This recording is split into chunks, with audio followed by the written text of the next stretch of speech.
Welcome to Luca and Miguel. Enjoy the video. You start by opening YouTube and finding the short with the sound you want. Tap the short to reveal controls, then tap the sound pill at the bottom.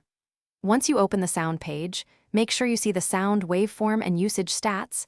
That confirms it's a reusable clip. If you intend to use it inside YouTube, hit Use this sound now. If you need the file externally, note the sound name and options before proceeding.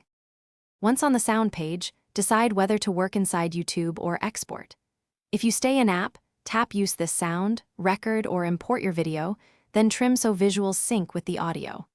If you need the audio file externally, mark the exact sound name and record the short playback with a screen recorder or audio capture tool, making sure system audio is enabled.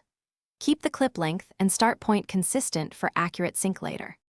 Finish by aligning your visuals to the sound, add captions and effects, then either post the short or export your project.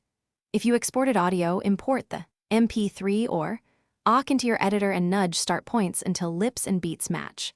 Once done, export at the desired resolution. If something goes wrong, check system audio settings and app permissions first.